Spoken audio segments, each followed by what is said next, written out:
October, na-file ako. Pagdating ng late October, after deadline ng filing, tumawag sa akin si Senator Amy Marcos. Sabi niya sa akin, pwede ka ba tumakbong Vice President?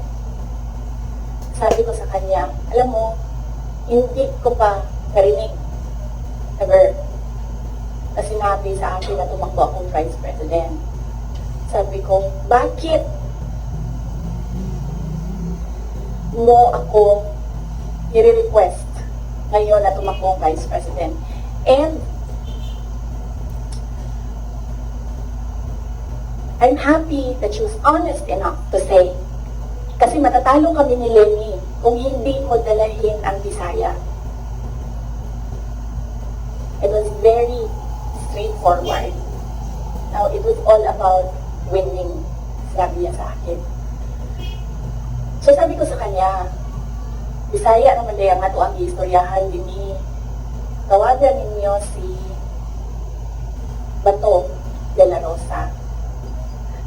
Ask him to slide down to VP, tumatakbo siyang president. And then ang answer niya was na. And then I told her, well, ask PRD to run as your vice president. And then she said, well, that's a closed book already kasi tumatakbo si PG. So, ask PG to run as your vice president. Mga Bisaya ang natanan. And then she said na, I don't think kayanin na manalo kami kay Lenny. And then I said, ask Manny Pacquiao to slide down. He's already running for president. And she said, we already did. And Manny Pacquiao told us that God asked me to run for president. So how can you argue with God? Totoo yan. I don't think she will deny that. Very straightforward naman si Senator Amy Marcos. Mainit na siya ngayon.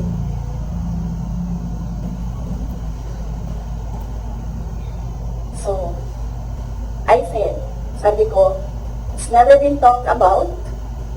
I need to talk to my family and I need to see kung mananalo ba ako for Vice President. Because I've never seen my numbers as Vice President. And then she said, okay, let's talk about it. And then, early November, nandun ako sa Cebu. Pumunta ko sa Cebu, nakita niyo yun, diba? For an event. And, nandoon din sila. Hindi ko alam kung bakit sila. When I say sila, si BBM, tsaka si Senator Amy. And, nag-request sila ng mag-usap din. So sabi ko, okay, mag-usap tayo. Nagkita kami sa bahay ni Martin Romualdez. Kasi gusto kong umeksena ni Martin Romualdez, magawa siya ng party-party ko na birthday. And then pag-upo ko doon sa, I think you see the pictures. Kaupo ako sa couch, sabi ko si BBM, sinabihan ko siya, huwag ka maniwala sa kanila. Huwag ka maniwala sa mga taong nagsasabi sa iyo na tatakbo akong president. Hindi ako tatakbo president, sinabi ko na yan. Sabi niya, yes, I know.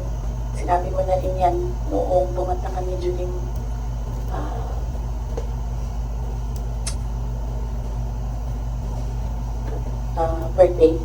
birthday ko. May 29 na sila pumunta. So, okay na yun. And then, we had another meeting na wala na si Martin Romualdez. Because, alam mo, hindi naman talaga siya kasali. Sinisiksik lang niya yung sarili niya. Ito yan. Papunta tayo kay Martin mamaya. Gusto niyo? Tawag sa kanya ng mga kasamahan niya doon sa house. Tambi!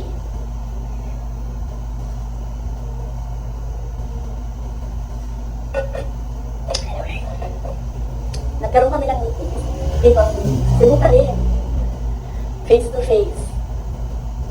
Ako, si BBM, Senator Amy, and one other person. He's a private citizen. Hindi ako nagpaalam sa kanya na sabihin ko na nandoon siya. So may isang tao pa doon who can say that this really happened.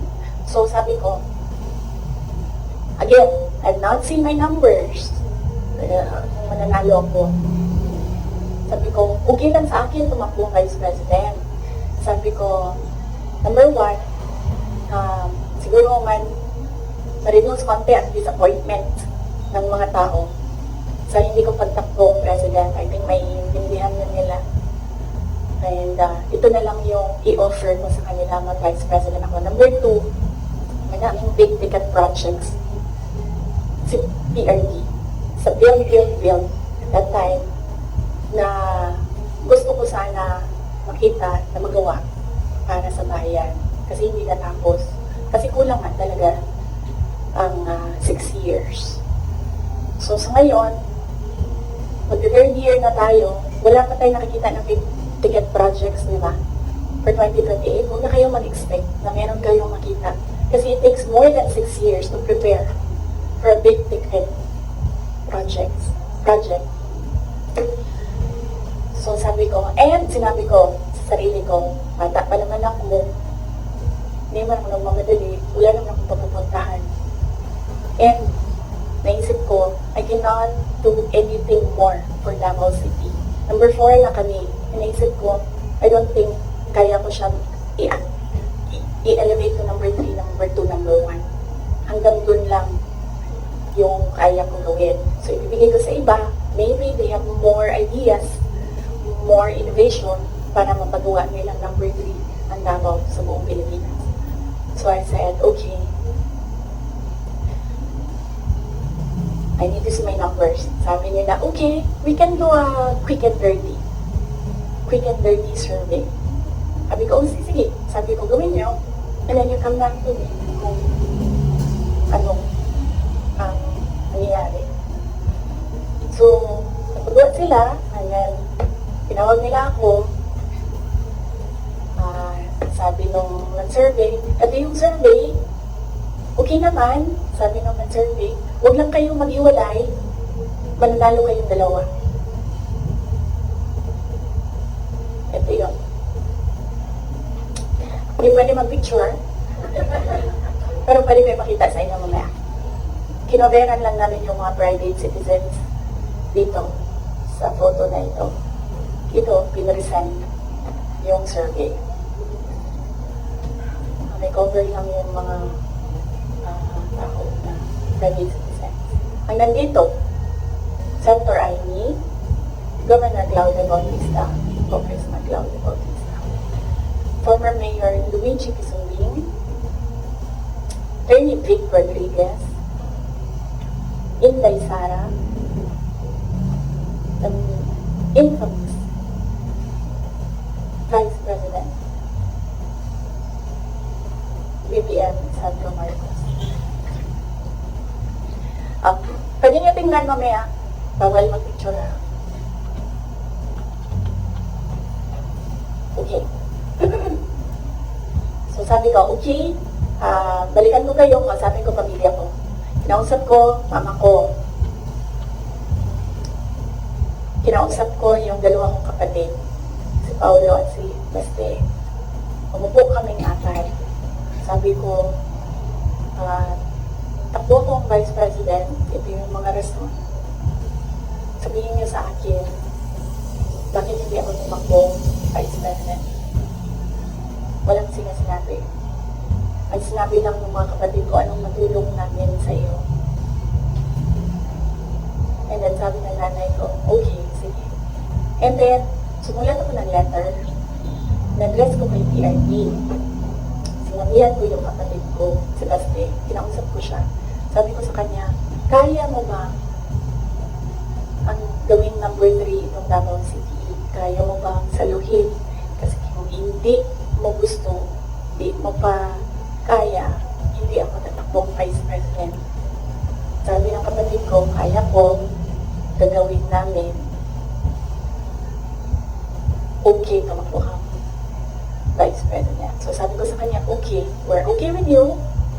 Pakidala nitong sulat kay PRD. Sabi ng Baste, ginanon doon ni PRD, and then ginanon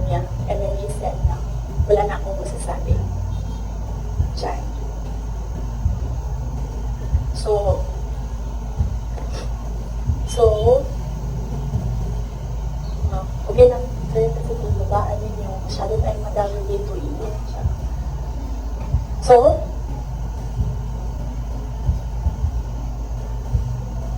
tumakbo ko ang Vice President, alam na natin lahat yun. Ginawa ko yung kampanya, alam na natin lahat yun. Okay, so, no, hindi ko sinuway, hindi matigas ang ulo ko, hindi totoo na pinatakbo ng President Duterte. In fact, every time makita niya ako ngayon, sinasabihan niya ako huwag ka tumakbo, President. Sabi niya, yung pinadaanan mo ngayon, wala yan. Kung ikaw ay President, mas mahirap ka. Sabi niya, awa naman ko sila. May heart pala siya. So,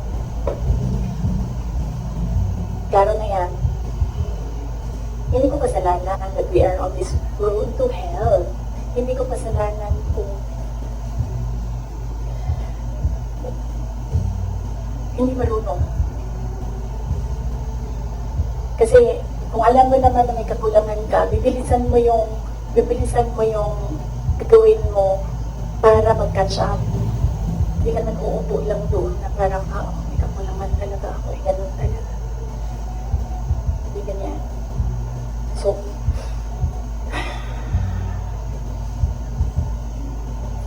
So that's that.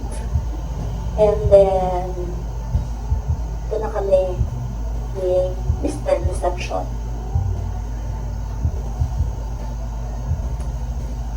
Sabi ko sa kanya, dalawa lang.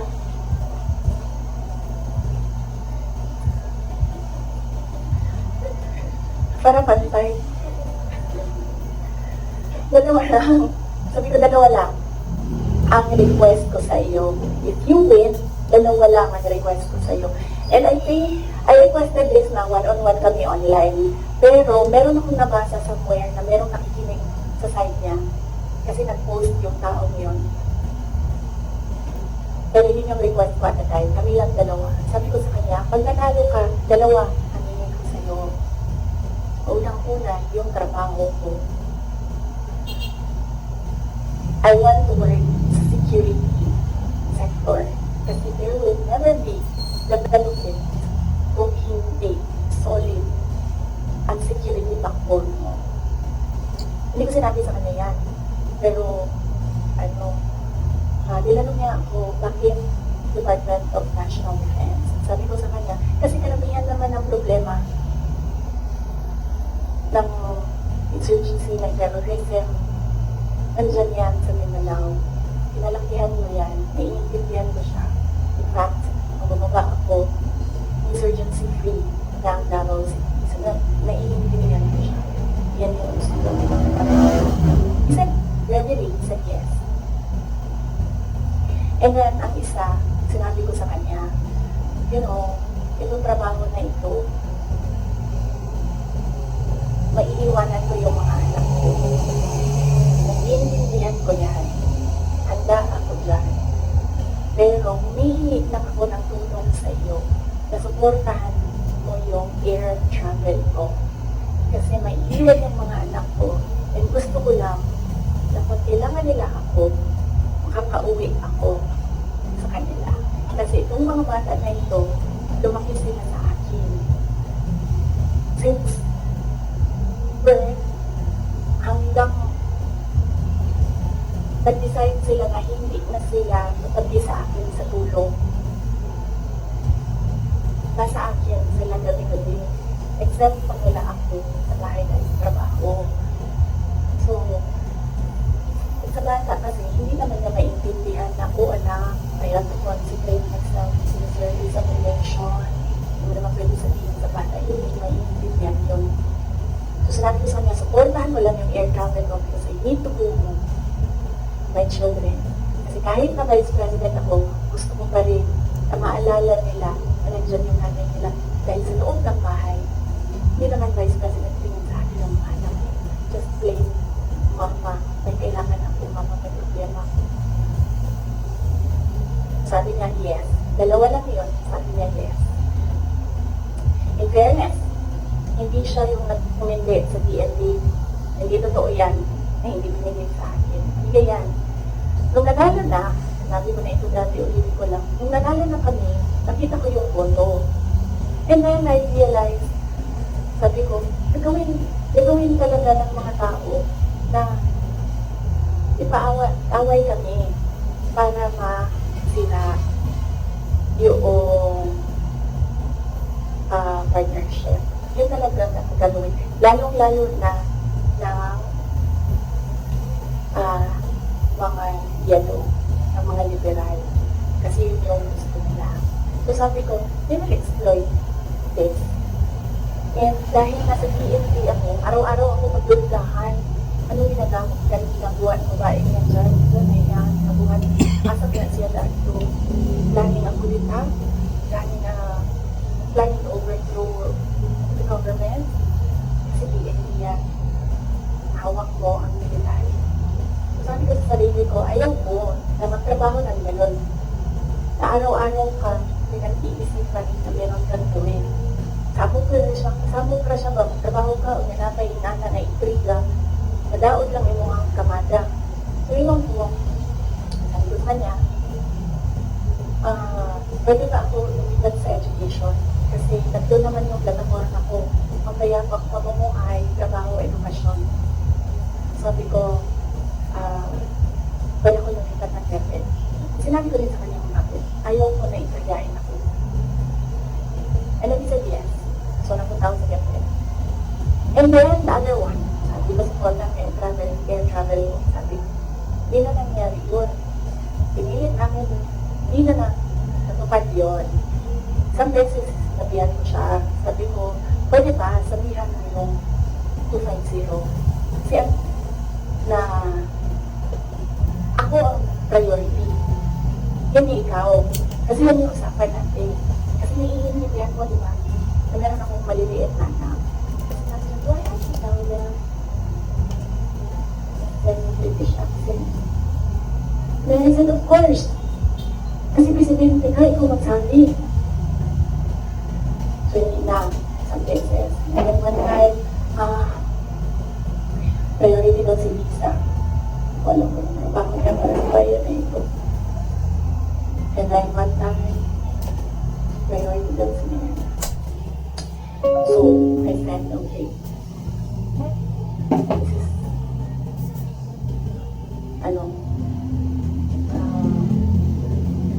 some form of insincerity. Okay, wala namang problema yan. Maliit na bagay lang yan kasi akin. Problema ko lang naman yan, di man yung problema ng bayan. Problema mo ng bayan, paano ako babiyahe. Hindi naman. So, maliit na bagay.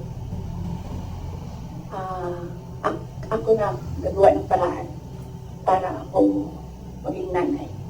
Hindi na ninyo problema yan. Maliit na bagay lang yan. Okay. So,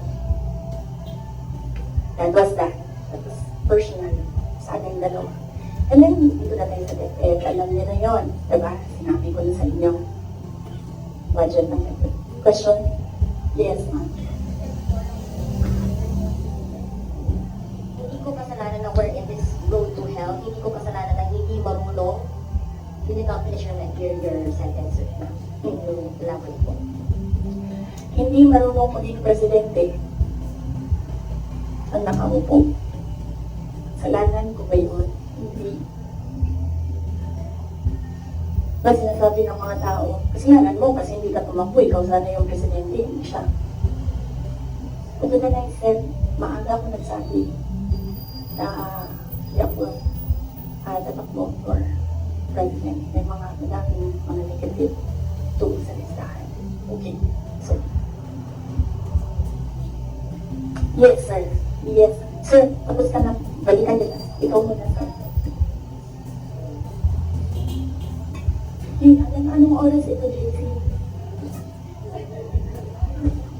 It's up to you, ma'am. Ito?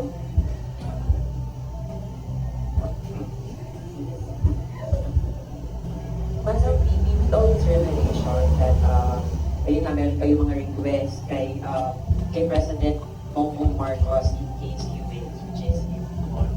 And of course, yung conversation yung with Senator Amy Marcos. Ngayon ma'am, do you regret teaming up with President Ferdinand Marcos during the 2022 elections? Alam mo, inisip ko yan. Naisip ko na yan. And then naisip ko kasi, ganito. Sila yung tumatakbo, di ba? Tumakbo si UPM. Tumakbo sila yung so, either lang naman sa kanila yung mananalo noon. Tapos mayor ako ngayon. Imagine natin, parallel world na either sa kanila ang president and then ako ang mayor. So I'm sure, lahat ng mga nakapalibot sa kanila, magtitingin pa rin sila sa akin doon sa Davao City. Hahabulin pa rin nila ako doon sa Davao City because tinitingnan nila. Yung mga nakapalibot sa kanila, wala na yan silang pakialam kasi president na sila, di ba? Pero yung mga nakapalibot sa kanila, may pakialam. Kasi sila yung tumitingin ng future. Sila yung tumitingin ng 2020. And then, meron akong realization yan because ang nagsabi sa akin yan, si former Senate President Manny Villar, sabi niya, wala kang kawala dyan. Saan ka man magtago, saan ka man pumunta, hahabulin ka nila kasi tinitingnan nila ang 2028. So, I don't regret running for Vice President. Kasi imagine nyo, kung mayor ako na sinahabol nila ako ngayon. Diba? Napakadali nila ako i-suspend. Napakadali nila ako kasuhan. Napakadali nila ako tanggalin sa pwesto sa mayor. Ngayon, hindi nila ako matanggal.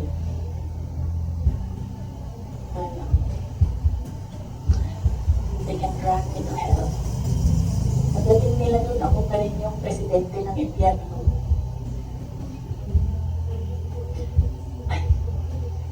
Yes. Yes. Mayroon ako ng ballpen. Lagyan ko lang ng note kung saan ako nag-stamp kasi para alam natin saan kayo mag-start.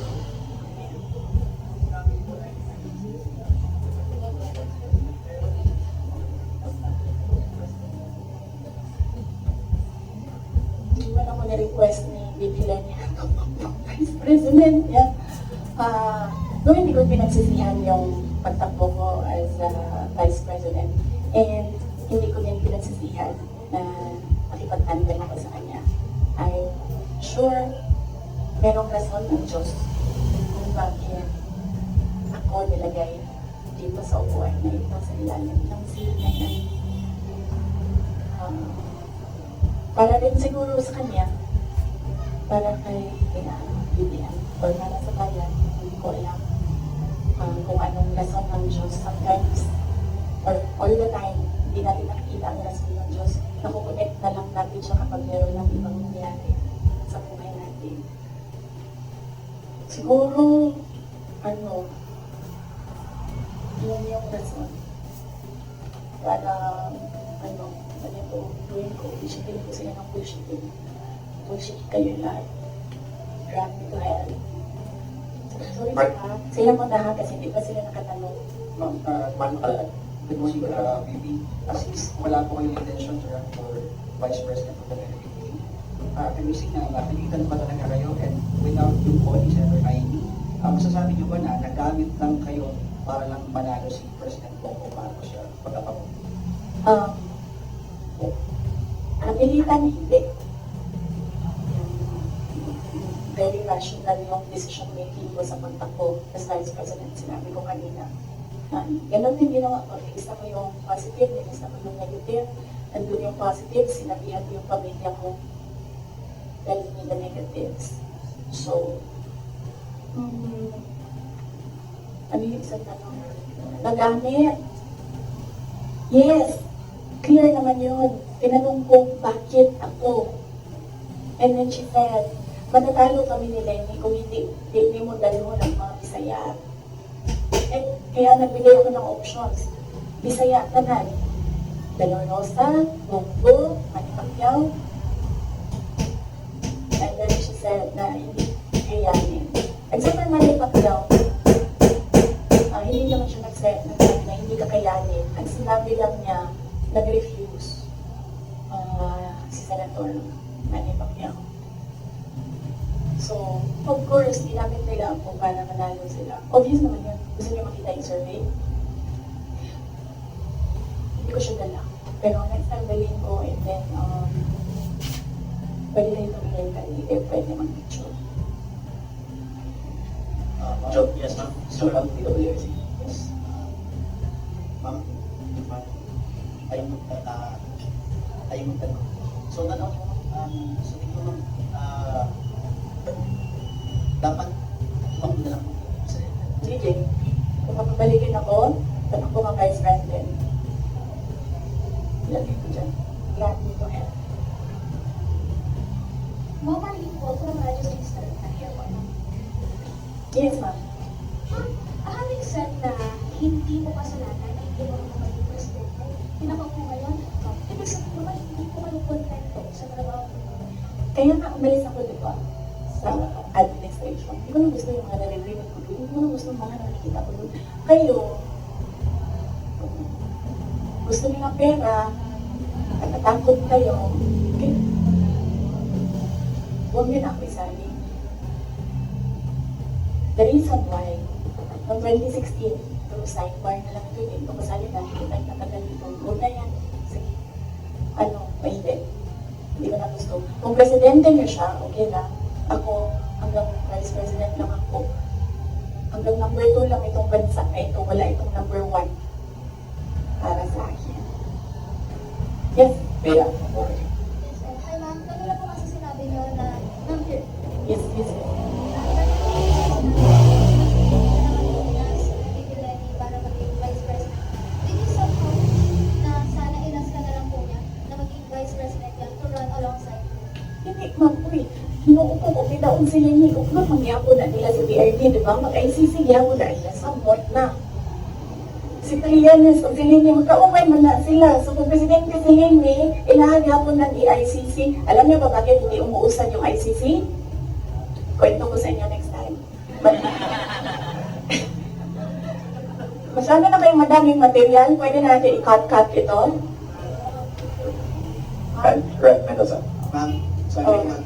Ma'am, may hanging question ako sa inyo the last time kasi ito yung tungkol dun, yun nga, you're referring nga yung tungkol doon sa tandem ninyo with the President BBM. And do you feel po ba, may regret po ba din kayo kasi yung mga supporters ninyo were forced to vote for the President as tandem?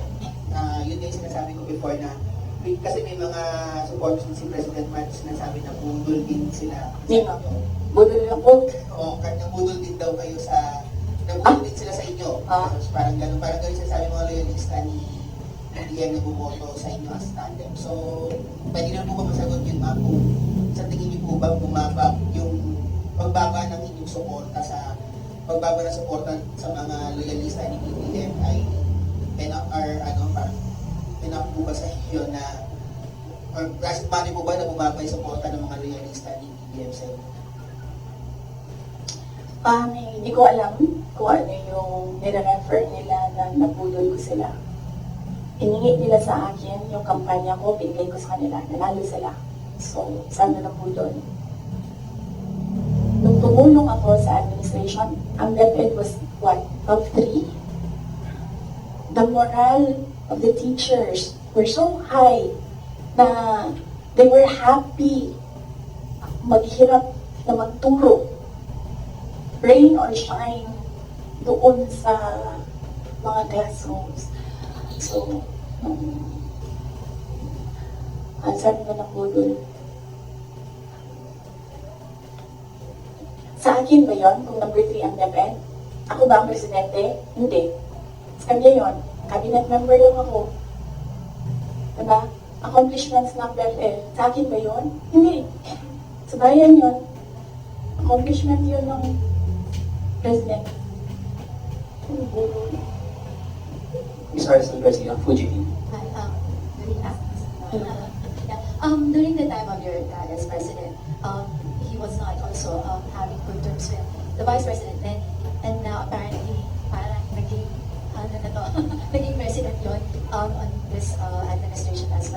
How do you feel about that? And my follow-up question would be, are you looking into running on 2028 as president? Okay. So, si PRD, in all fairness to the person, hindi yung nagkikipit ng tao. Hindi niya kinipit si Lenny Robredo. Tinanong ko, bakit 700 lang yung budget ninyo at the time? Kasi 700 lang talaga ang pinopose. Hindi natin alam anong rason. Yan yung sinabi ko doon sa budget hearing. Hindi siya nagkikipit. Sinuspend ba ni PRD o tinanggal sa pwesto mga politiko na kaibigan ni Lenny? Lahat ng mga tumatanggap sa kanya doon sa iba't ibang lugar, nasuspend ba yun? Nawalan ba ng budget? Wala naman. But I don't remember anyone ever complaining na naalis sila sa pwesto kasi kaibigan nila sila ni Robredo. Yeah. So, hindi yan siya mahilig magkipit ng kalaban. Kung maalala niyo, kalaban niya, mortal kalaban niya sa politika. Okay, sa personal na buhay. Sa politika, si Speaker Nogales, never yon nakipit sa Davao City. Si Trillanes, yan, mortal enemy niya si PRD. Si PRD thinks nothing of him. Pero, ginipit ba yun? No. Diba? Kita nga natin siya kung saan-saan. Kita nga siya sa kasama nga. Lance Medo. He's much better. Yes.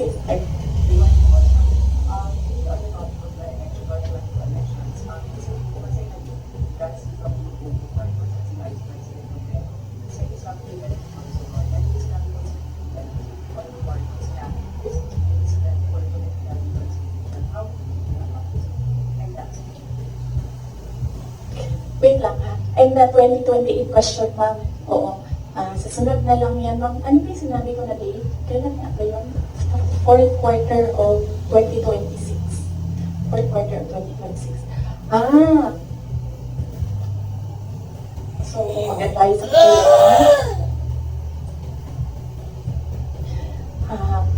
Ma'am Lenny, manood ka ng aking sit down.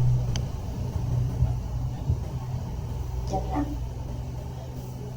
Wait, hindi ko na ituloy ito. Ito po yun po. Sir Edison. Vice President, ang papa niyo po, gawa ng desisyon against all Filipinos na nilipin si Marcos Sr. sa Pilipinas na Rani.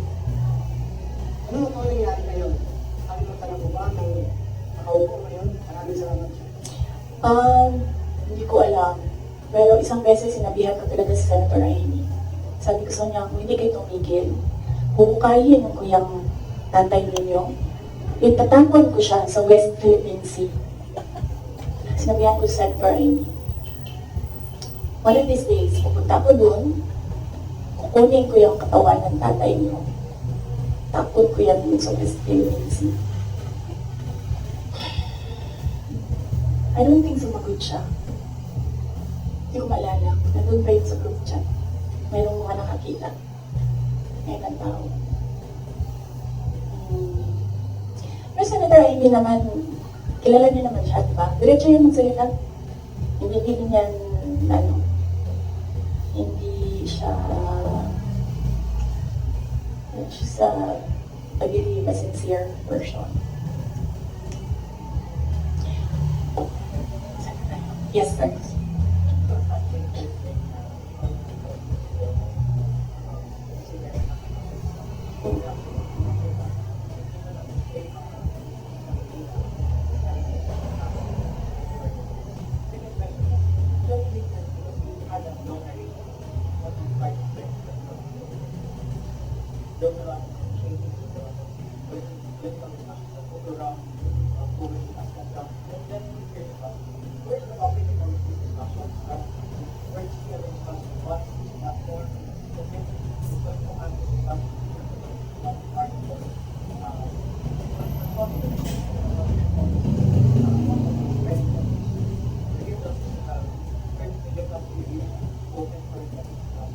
Yes, oo. Tunayin ko muna yung last question.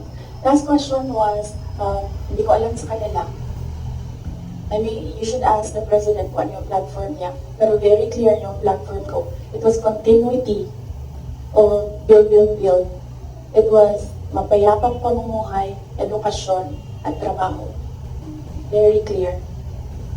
And when I won, it was still mapayapang pamumuhay at trabaho and edukasyon, all related to security.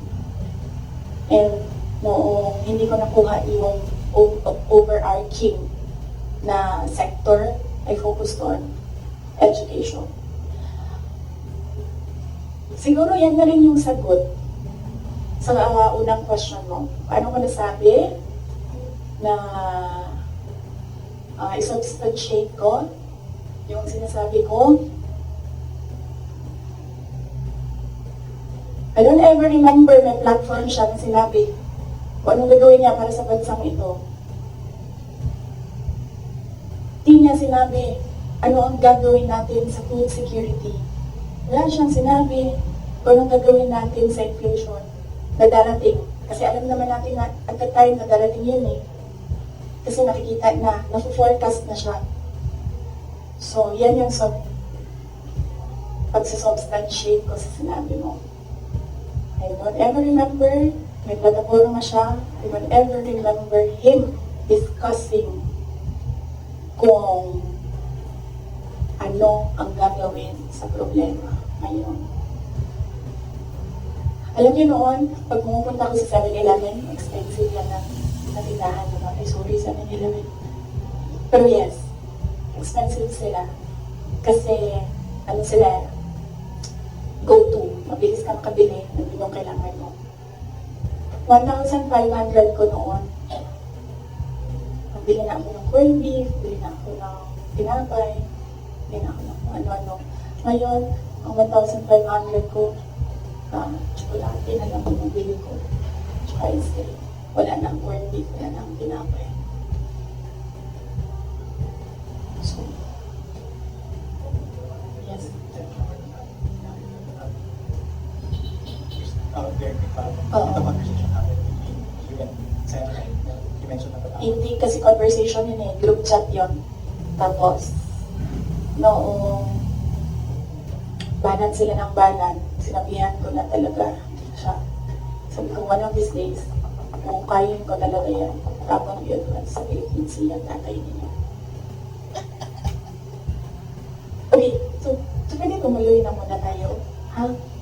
Kasi gutom na ako. Ma'am, Oh, Ma'am, Jenny Cordero po from Baong Radio. Ma'am, sinabi niyo po na hindi niyo nagugustuhan po yung pamamalakad niyo ni PBBM. Kung i-rank niyo po, in a scale of 1 to 10, 10 is the highest, ilan po ang rate niyo sa performance po ni PBBM? nasabi ko kanina, 10 is the highest, 1 lang ang rating niya. Sabi ko na kanina, diba, kung kayo gusto niyo, wala naman akong problema. Huwag niyo na lang ako isali. Ako, hanggang number 2 lang ako. Wala number 1 ng Pilipinas. Kung mayroon man, ang daming number 1. Iba-ibang direksyon sila. Box pala.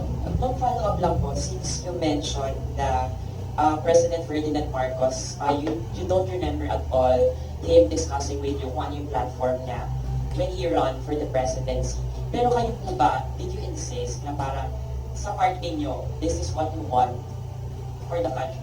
Yes. Yes. Oo. Sa kanya or sa tao? Sa kanya po, doon nag-discuss kayo na dapat po may plataforma tayo.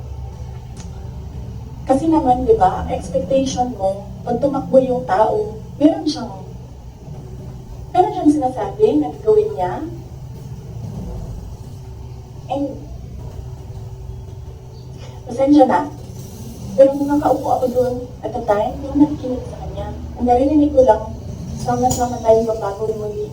Apparently, yun lang yung narinig ko. And when you say, sama-sama tayong babangon muli, you will do something to make this country the best that it can be. Kasi sama-sama tayong babangon muli, diba? So, ibig sabihin mo lang maiiwan. But apparently, madami ang naiiwan ngayon. Yun lang narinig ko.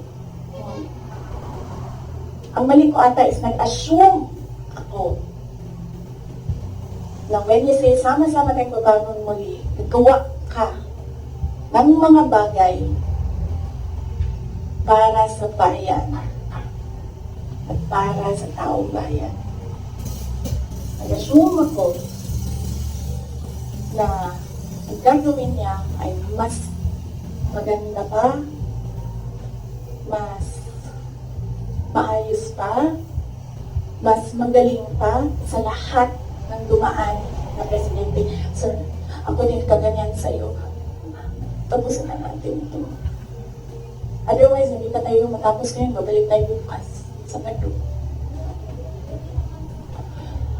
Ma'am, ikaw lang yun at ako, ma'am. Sila, no once a weekend, ma'am.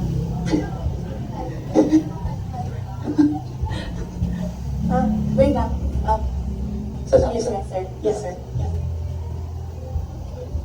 Sa political reconciliation, President Marcos pati dating former Vice President Lenny Robredo, tingin ko na lang po siguro yung assessment nyo bilang kaya po tumakbo kayo kasi hinamit kayo para manalo laban kay Lenny kasi nga natatalo na raw sila. So sa tingin nyo, bakit po kaya ngayon nakikipagkita?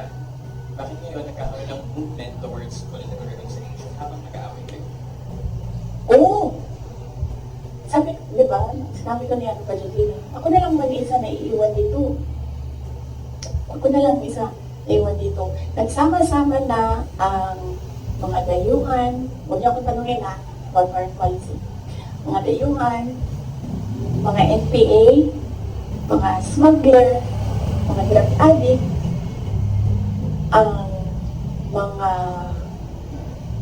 yellow, liberal, at sino yung isa? Administration. Sama-sama niyan sila lahat.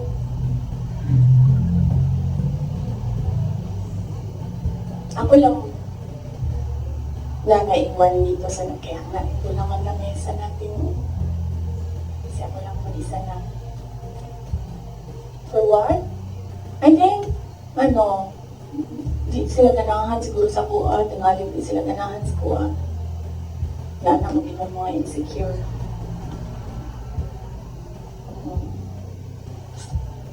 So, ang tagline ng OVP is para sa Diyos, bayan, at bawat pamilyang Pilipino. Hindi na po ngayon. Starting today, ang tagline ng OVP is Drag Me to Hell. Sa isang curious. Tsaka na, tutuloy ko pa yung aking Pupunta pa tayo Martin Romualdez. After this, let's allow the Vice President to speak again. Oh, yes, sir.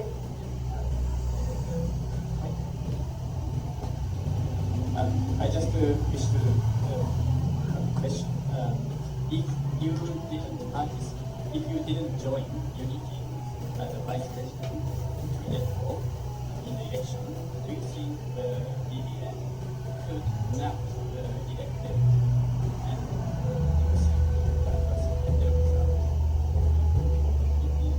and also do you feel your contribution was underestimated more right now situation? Contribution to the campaign, the election. Okay. If I did not run, would he have won? I do not know. I've not seen his numbers without my number, but I'm sure their side has seen his numbers against Lenny Robredo with and without Sara Duterte. So, I'm not seeing it. Maybe I think they know that they will not win because that was what Senator Ivy said. We cannot win against Lenny Robredo without Visayas and Mindanao. Yes. The other one is, the other question is,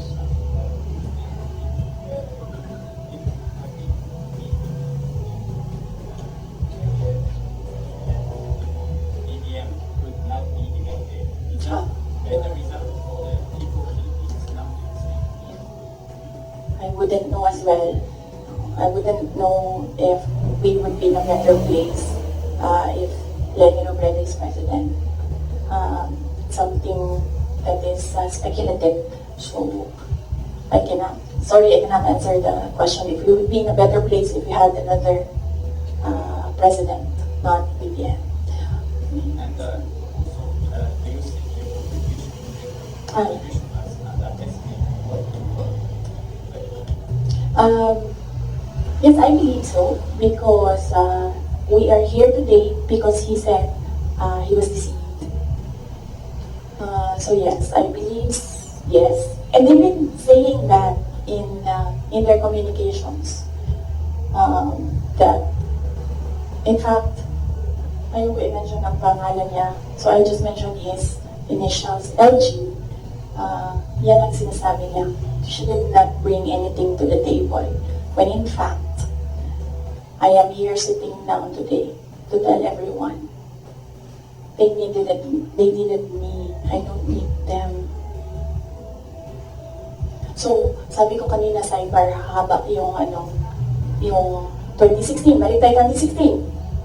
Kanina, nasa 2021 lang tayo ngayon. Balik tayo 2016. Maalala ninyo, ayaw tumakbo ni President Duterte na president kung hindi ako tatakbong mayor.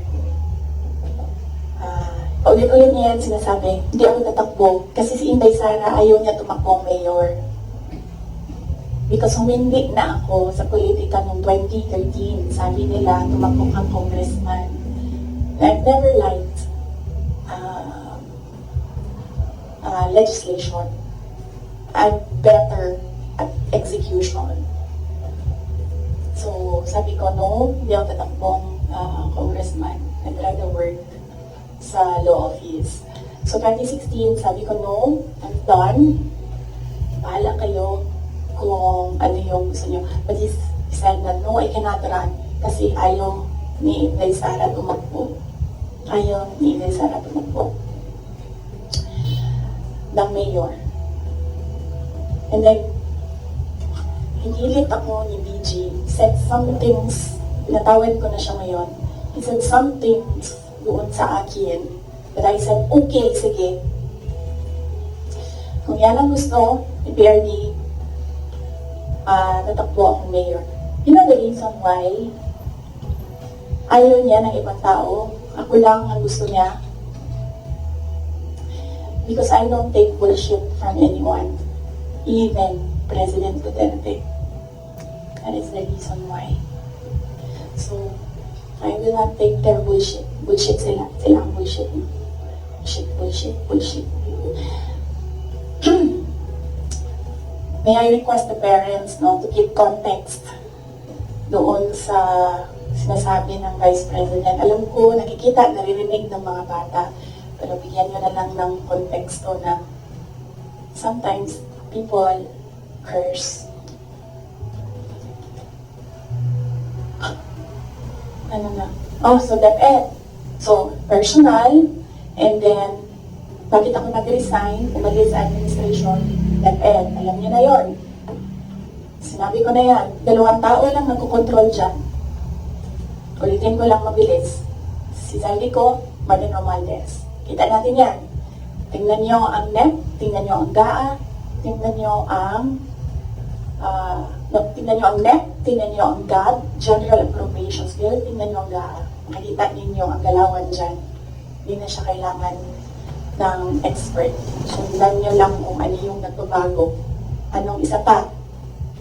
Na-proof ko dyan, yung AKAP. Diba? Nagtalo sila sa AKAP. Sinasabi ng mga senador, hindi naman namin nakita yun noon eh. Sabi ni Saldi ko, o diba? Pinirmahan nyo, digital signature ninyo, pinahiram ninyo. Pinirmahan nyo yan. Andun yan. Wala nang bycam na nangyayari. At sa akin lang, presidente ka, diba? So you have a full cabinet of experts, finance experts, nandyan sa iyo. So nakikita nila, diba? Oh, President, Mr. President, ito po yung net natin. Pero pagdating po sa GAB, ganito na po yung nangyari. Di ba magtatanong ka na, ano nangyari? Bakit naging ganito? Di ba? O ako lang ba yun? Well, kung ako yun, ganun. Ano nangyari? Bakit na ganito na ang GAB? Pagdating ng Senate, ano nangyari? Tingnan nyo. Bakit ganito na? Pagdating ng BICAM, diba? Merong daming insertions. Walang paper trail and then suddenly sa BICAM nandoon na. Uy, diba kung tatanong ka? Bakit ganito? Pero nang ginagawa sa budget. Pero hindi ba nakita yun na? Hindi ko lang alam kung alam niya. But there is an expectation that alam mo, kasi ikaw ang nag-submit ng NEP, ay nakita mo kung anong lumabas sa DAA.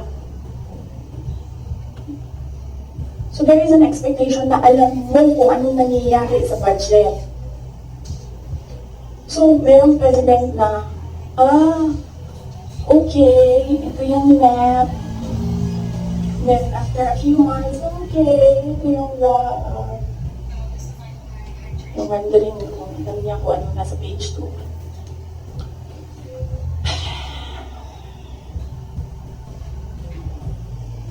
So, that's the budget. Ang muli is yung taong bayan. Okay? So, pwede ba, pag nakita niyo siya, sabihan niyo siya, alam niyo, don't ever mention her name or say na I was deceived by her, ganyan. Para hindi tayo nagganito po. Ayoko yung pag-usapan, yung mga ganito na bagay. So, sabihin niyo sa kanilang lahat, huwag niyo na lang magitin yung pangalan niya kasi pag binanggit niyo yung pangalan niya, lalabas yung drag me to hell press call. Pwede naman sana tumahimik na lang, no? O makita na, kailangan mo pa sabihin na, nabudol niya ako.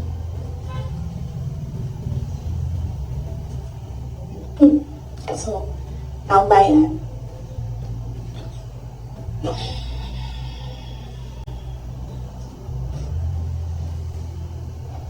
Magkasama kami nag-attend ng isang graduation. Truthfully, I wasn't feeling well. Kasi kinukulang nila ako. Andiyan na sila, umabot na sila sa kulang. Nagsama-sama na silang lahat. Kinukulang pa nila ako. So I wasn't feeling very well. Pero I had to go. Kailangan ko pumunta. Kasi para naman sa graduates yun. Hindi para sa akin yun. It's their happiest day. So, nagsama kami. Nagsama kami. Katayo kami. Doon. And, mayroong isang graduate na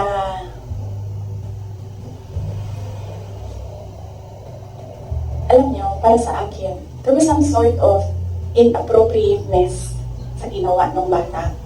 Pero bata ito eh. So ikaw din, meron ka din dapat sana siguro pag-intindi kung saan nagagaling yung bata. And ang reaction mo, ang response mo, should be so that the child will learn a lesson. So meron isang graduate.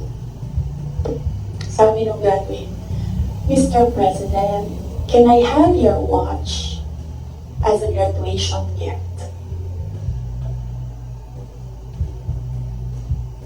And narinig ko, sabi ako, di ba? Narinig nung katabi ko. Narinig nung katabi ng katabi ko. But apparently, this guy, hindi niya alam kung ano isasagot niya. So, ang ginawa niya, pinaulit niya sa bata. What did you say?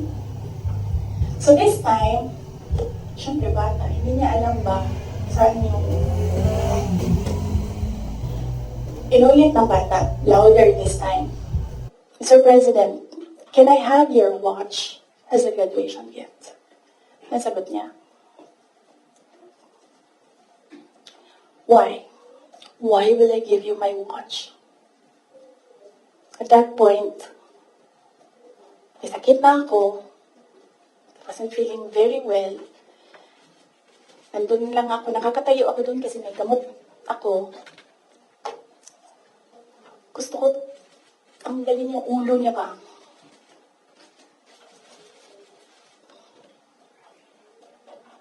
I realized toxic na yung relationship. And it did not help na itong dalawang katabi ko, tumawa pa. Pinagtawanan pa nila yung bata.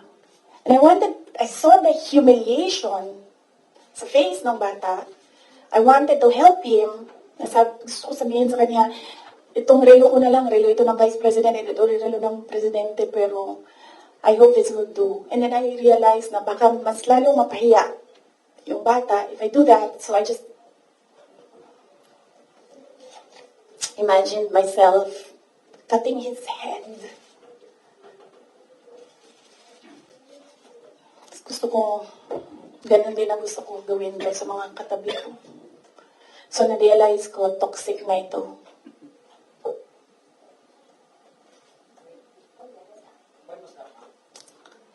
One of the graduation, hanapin niyo yung footage, makikita niyo doon yung mukha ko. Tsaka mukha niya. I-lip read niyo yung sinasabi niya. Why? Hanapin niyo yung footage, ma'am. Magtrabaho kayo konti, mag-research kayo.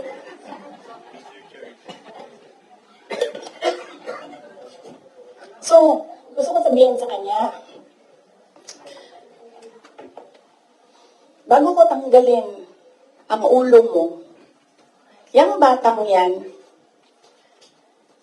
yung magpapakamatay para sa bayan natin. Nag-aral yan ng 4 na taon, naghirap yan ng 4 na taon, walang tulog araw-araw para mag-training kasi mamamatay yan para sa bayan natin. Yan yung batang yan, ang mapuputulan ng daliri diyan sa fiasco ninyo sa West Philippine Sea. And then, I'll cut his head. So, doon, na-realize ko, toxic na, di ba? Ganyan na yung imagination mo. Ang imagination mo, sinasakal mo na yung tao. And then I said, this is over. Tapos na. And then, so hindi pa natigil. Doon sa Tamayong, sa barangay Tamayong, sa Davao. Alala niyo? Pinupok-pok nila yung mga tao doon. Hinampas, pinupok. Doon sa diversion road ng Davao City, tinirgas nila yung mga tao doon. Isang tao lang ang hinahanap mo, ha? Bakit mo pukpukin yung 30? Bakit mo itirgas yung 100? Paano nag-surrender yung tao? Di ba kinausap lang? Kinausap lang siya. Mag-surrender ka. And then he said, okay, I will surrender. So anong purpose na pukpukin nyo? Yung tao na hindi naman niya alam na saan si Pastor Kibuloy, nandun lang siya, nagtatrabaho. Doon siya nakatira. Anong purpose? Anong purpose na i-tear gas mo yung tao for expressing his desperation, his frustration, his anger? Para lang maghanap ng isang tao na in the end, paano nag-surrender? Kinausap. Nag-surrender siya. Kinausap siya. Walang napukpok, walang natirgas, walang nasaktan. And then, kailangan nyo talaga ganunin ang mga tao. And then I said, it's all over. So, umupo ako with the table ko sa DepEd at the time. Then sabi ko, sarili ko, okay, let's go to hell.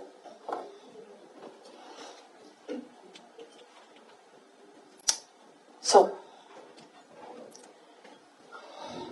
ano bang ginagawa nila? Balik tayo dun sa yung political reconciliation.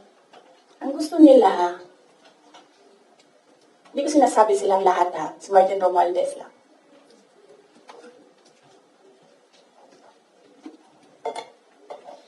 Ang gusto ni Martin Romualdez,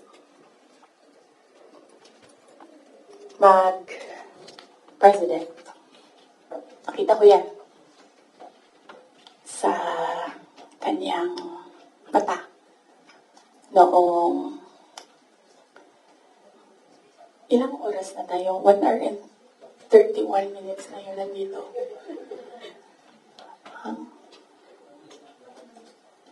I-cut na lang natin. Tapos next week yung Martin. Pwede, madami na kayong material, di ba? Okay na yun? Oh. Sige.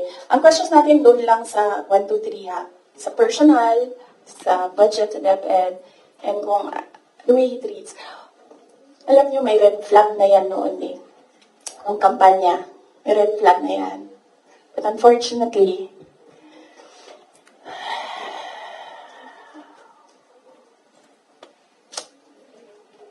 hindi ko naisip na gano'n kalala yung insincerity. Nangangampanya kami. So, pag nangampanya ka, meron talaga yan. Natural yan na magdala ng papel. Ganito. Pag ikaw politiko ka, alam mo na yan. Pag may magdadala yan ng papel, sometimes, ganito, naka-envelope. Sometimes, folded paper maliit. Iba-ibang, So, dami tao, may isang matandang babae. Dala siya. Tiningnan niya, ayaw niya tanggapin, ayaw niya kunin yung papel. So, ang ginawa ko, para that person will not feel bad, sabi ko, ako na lang.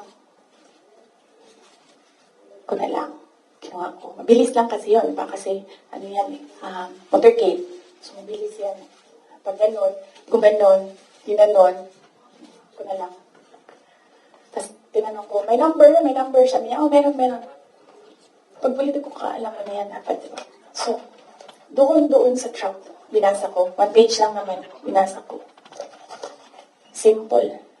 Request of 5,000 pesos for livelihood. Tumingin siya sa akin. Sabi niya, Sabi ko, ako na bahala nito. Maliit lang na bagay ito. Ako na. Sabi niya, okay, sige. Yan lang.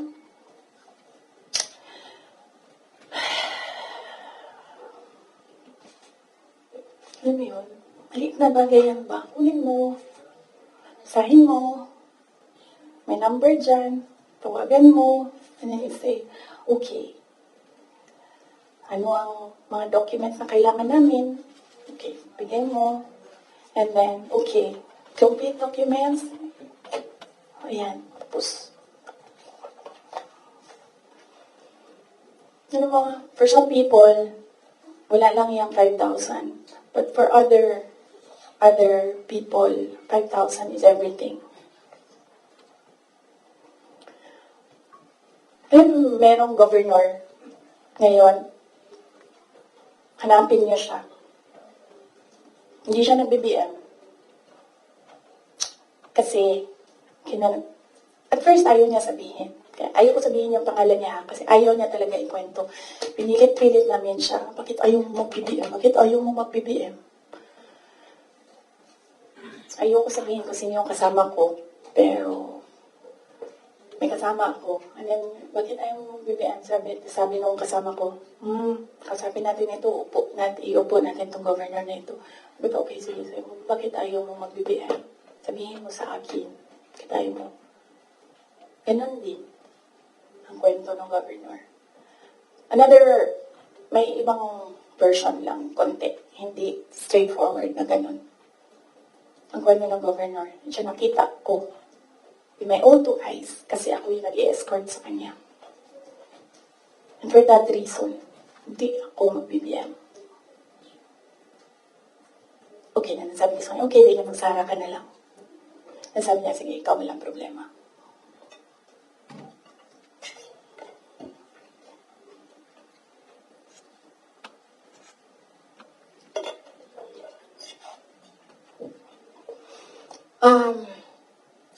Sorry. Nag-sorry ako sa mga members ng Kingdom of Jesus Christ. Kasi I asked them to support President Marcos during the elections. And individually, kapag merong lumalapit, nagsasabi na, we are in this shit hole because of you, and sinasabi ko din, I'm sorry. I'm sorry, but sabi ko sa kanya, kung bigyan ako ng Diyos ng pagkakataon, yan lagi yung sagot ko. Kung bigyan ako ng Diyos ng pagkakataon, bawiin ko lahat yan. Hindi ko bawiin yung nangyari, bawiin ko yung dapat para sa bayan. Alam niyo, next week na lang yan kay Martin. Pero si Martin talaga is an embarrassment for the Philippines in the global stage. Nakahiya. Next week na lang, or next week after Undas. After Undas, pag-start ng house. No? Pagbalik ng house. Kasi I think nakabakasyon pa sila ba? Question lang.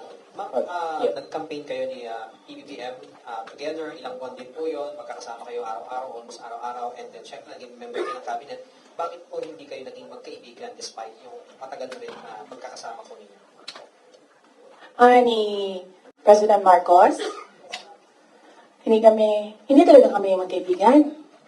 Nagkasama lang kami, unang-una dahil sa eleksyon, pangalawa dahil sa trabaho. Hindi kami magkaibigan yan. Isipin nyo ha, noon nung tumatakbo pa, meron kaming group chat. Nandun siya. So yun lang yung some sort of communication namin dun sa loob ng group chat na yun. And hindi siya medyo nagsasalita dun, bira. After nun, nawala na siya dun sa group chat. And then after that, wala akong number niya. I'm sure may number siya sa akin. Kasi syempre nandyan yan sa mga staff mo, sa aide mo, diba? Yung number ng Vice President. Pero wala kaming some sort of communication. Nothing at all. Except nung magkasama kami para mangampanya. Yan lang. Sa labas niyan, wala na.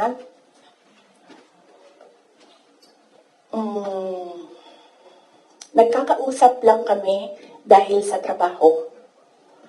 And hindi naman lahat ng katrabaho natin, kaibigan natin, di ba? Nandun lang tayo kasi meron tayong kailangan gawin para sa kumpanya, para sa organisasyon. In our case, nandun kami kasi may kailangan kaming gawin para gumanda, gumaling, maging sustainable yung Pilipinas. So, yun lang yun. Dati naiimbita ako sa kanilang bahay dyan sa Malacanang, Bahay Pangulo. Dati naiimbita ako sa Bahay Pangulo. Pero, I was just tolerated. Kasi, may gamit naman ako. Alam mo yun, I'm useful to them. So I was just tolerated. And alam ko naman yon. But wala naman problema sa akin yon. So as long as I can do my job sa DepEd, tsaka sa Office of the Vice President, mabigay ko lang yung promise ko, plataforma ko, promise ko sa bayan. Magawa ko lang yung kailangan gawin para sa education sector. Walang problema. You can tolerate me all you want. You can invite me sa mga gatherings nyo. Pero I knew I was tolerated. Because Lisa Marcos is another story. Unahin muna natin si Martin Romualdez. Kaya nga sabi ko, sabihan niyo sila, huwag nila banggitin yung pangalan ko. Yes. Is Lisa Marcos part of dun sa sinasabi niyong time test kanina? Yes. Oo. Anong purpose ni Inday Sara? Ang magagawa ko sa bayan, I will call bullshit as it comes. Yan ang magagawa ko para sa inyo. Kung bullshit siya, sasabihin ko sa inyo, bullshit talaga yan. And, yes, as I said, huwag kayo mag-alala sa akin. Hindi ko kailangan ng pera. Kaya hindi ako magdadala sa pera. Kasi, ang pinakagusto ko sa buhay ko, hindi siya nabibili ng pera. So, kahit man meron akong 500 billion sa likod ko, hindi pa rin mabibili yung gusto ko. So, hindi ko siya kailangan. And hindi ako takot. That's why I said, you can drag me to hell all you want. Walang problema sa akin yan. Si Martin ba?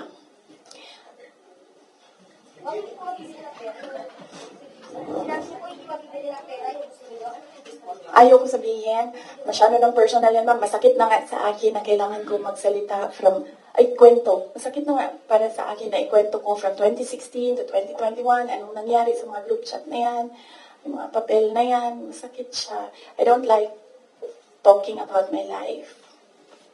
Gusto niyo pag-usapan ng pagbabago campaign, tree planting namin? Ayaw niyo. I understand po ma'am yung 2022 to 2023. Kasama kayo lagi yung Speaker Martin Romualdez sa mga events ni BBM. So, Yes. why, parang bakit, tapos yun na, before yung nangyari yung resignation sa lakas, after yung resignation sa lakas, nakita pa kayo ni BBM na kanutin daw or holding hands kayo ni Martin during one of his foreign trips. So, why biglang nasukbihan kayo bigla kay Speaker?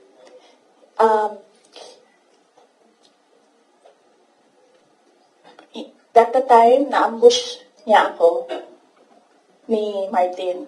Tingnan mo yung footage. Di ba naman ganyan yung kamay ko? Kasi hinihila ko yung kamay ko. Hindi ko naman siya mahila pag ganyan naman. Nilalagyan ko ng force kasi hinihila ko. Hinihila din niya.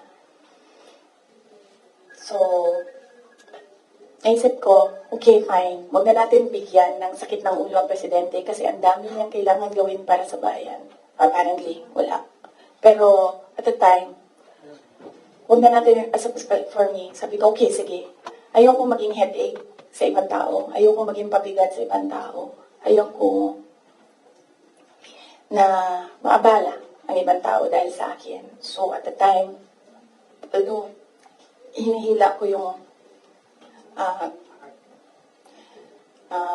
half-hearted din yun na ginaganon niya. So, okay. Sige. May red flag din yan si Martin eh. Magkatabi kami yan sa airplane nung kampanya. May sinabi ako sa kanya, may sagot siya sa akin.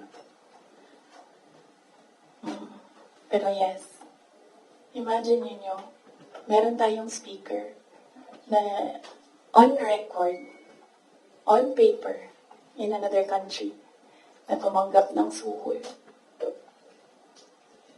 Kaya,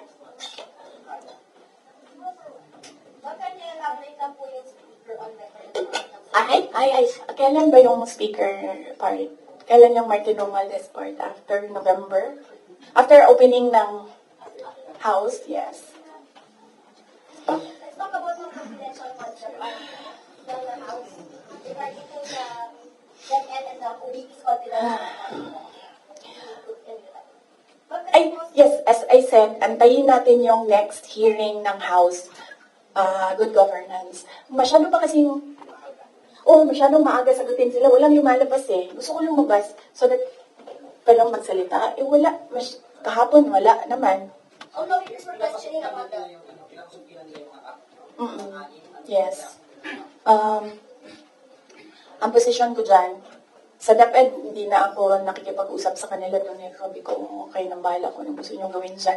Pero dito sa Office of the Vice President, sinasabihan ko yung mga tao na kapangalan, kung ano yung gusto mong gawin, yun ang susuportahan ko. Kung ayaw mo umattend, susuportahan kita. Kung gusto mo umattend, susuportahan kita. Hindi ko pipilitin kung ano yung dapat mong gawin. Mag-decide ka, and then kung ano yung path, decide on the path that you will take, I will support you on that. So, hindi pa kami nagkausap nung merong mga subpoena, hindi pa kami nagkausap kung ano yung gusto nilang gagawin. Basta sinabihan ko sila, I will be with you every step of the way. Sinabihan ko din sila, kung ang decision mo ay magpa-detain, sinabihan ko din sila, sasamahan kita doon sa loob ng detention. Walang problema yan sa akin. Kasi hindi naman lahat ng mga tao kasi sanay sa pressure, sa stress. Hindi sila sanay sa mga ganyan na ilalagay ka sa national TV, papahiyain ka. Hindi lahat ng tao nakakapag-isip ka agad kung anong gagawin, kung anong sasabihin. So some of them really are saying na pa-detain na lang ako. And then sabi ko sa kanila na okay, walang problema yan. Samahan ko kayo sa detention. Sorry, on the issue of budget naman, since parang final na sa House part ng 733 million, what would that mean for the OVP satellite offices? Would that mean like total shutdown of the satellite offices? Inaantay namin yung GAA. So, pag nandyan na yung General Appropriations Act, alam na namin kung ano, ilan. And then meron na kaming mga options ngayon. Unfortunately, hindi namin siya ma-finalize yung mga options namin. Kasi hindi namin talaga nakikita kung ano yung nasa batas. Hindi pa kasi batas yung GovBill. So, antayin namin, pag nakita na namin kung ano yung numbers, then pipiliin na namin anong options para sa Office of the Vice President. But rest assured, patuloy yung trabaho ng Office of the Vice President para sa bayan. Kung ano man yung kaya namin base sa kung ano yung budget, ibibigay namin yan sa taong bayan. How can we explain that? Last question, please. How good government will it give you? No leaders were questioning po how the 16 million pesos po na ginasta ng OVP, pati po confidential funds in 2022 po, nalagas tayo 11 days para daw sa rental ng safe houses. One lawmaker even asked po na yung 5 million naman po na nagastos ng 2023 sa third quarter po ng OVP confidential funds. Nagastos lang po sa loob lang ng 79 days. So parang nakakapagtaka rin daw po sila na bakit yung 16 million pesos nagastos po sa loob lamang ng 11 days.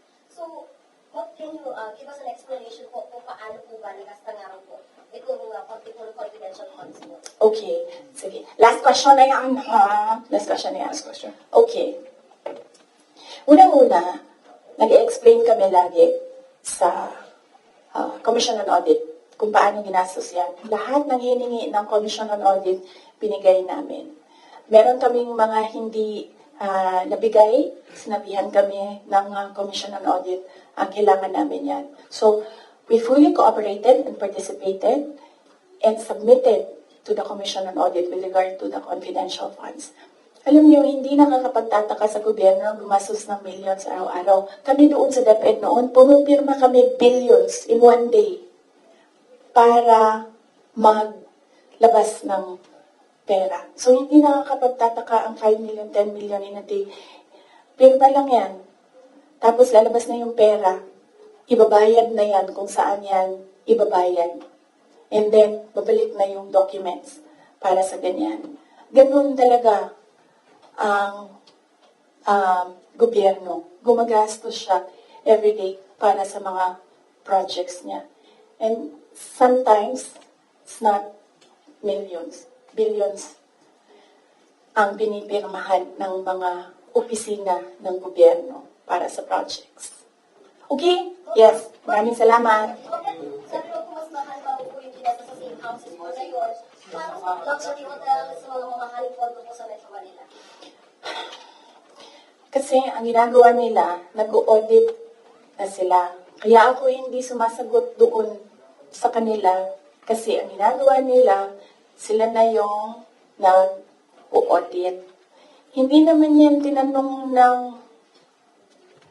Commission on Audit. Ang hiningi lang ng Commission on Audit, ano yung documents para sa mga expenditures. So, sinabmit namin yon. And in fact, nakikita nila yun kasi sinubina nila lahat ng documents. The thing with the hearing is kung makikita mo, kahapon, hindi ko napanood, kaya hindi ako mag-comment, pero nakita ko sa transcript na kahit anong sabihin ng tao na nakaupo doon, ng resource person, kukontrahin siya noong nagtatanong. Walang tamang sagot sila tatanggapin. Kahit yung COA na mismo ang nagsabi kung ano yung trabaho niya, hindi nila tinatanggap na sagot. Kasi bakit ba? Kasi nga, sa simula, sinabi ko, gusto nila impeachment. Hindi nila magawa kasi wala silang kaso for impeachment. So, ang ginagawa nila dyan, nagpi-fishing sila na nagpi-fishing, nahanap sila ng hanap. Alam nyo, before ako umupo, alam ko, impeachable officer ako. So, binasa ko yan. Ano ang impeachment? What are impeachable offenses? Ano ang pwedeng gawin mo na ma-impeach ka? Binasa ko yan lahat. Si BBM, sabihin ko sa inyo, may listahan ako ng 5 bagay na impeachable offense niya. Pero sa tingin niyo, papasa dyan sa House? Of course, hindi. Diba? Ano? Last question. Last Hindi ba question. kayo napapagod? I mean, Last question. grabe ang energy ninyo. Hindi.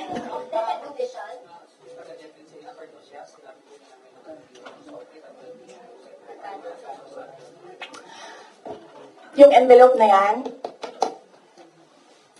kaya ako sinasabi kanina, antayin natin yung next hearing. Kasi hindi pa siya enough eh. Ang gusto nila kasing palabasin sa mga tao, yung envelope na yan, yung pera na yan, galing sa confidential funds.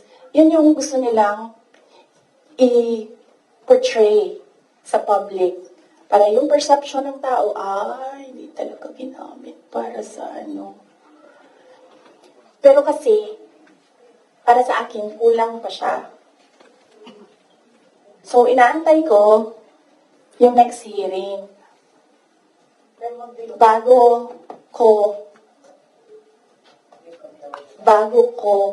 pag-usapan yung envelope na yan, kasi kasama yan dun sa triangle. Yes. No. Hindi yan sagot sa tanong mo. No, I will not answer questions anymore.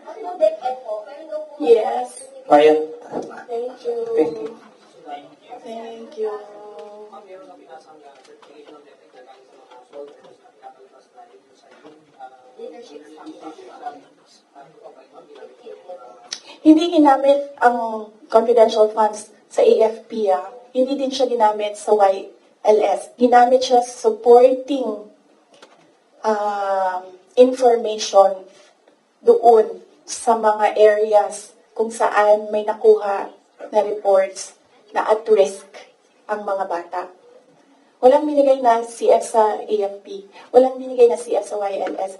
Yung YLS lang ang tinanong sinabi namin, ito yung areas at risk. Sabi ng AFP, okay, gawa namin ng paraan. Based on information we gathered doon sa baba. Antayin natin yung next hearing. Antayin natin kung ano yung sabihin doon. Tapos isa-isahin natin siya.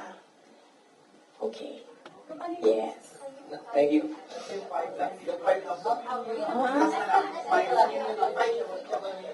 Sino yung nagsabi ng Constilo? Kanina, may narinig ako dito, nagsabi, ikaw? Law student ka ba? O lawyer? Law student? Dumaan na kayo sa political law, sa impeachable offenses, impeachment? Siya, tanongin niyo. Tanongin niyo siya. Alam niya yan. Pinag-aaralan niya eh. Nakikita niya ngayon eh. Thank you. Salamat. Magandang hapon.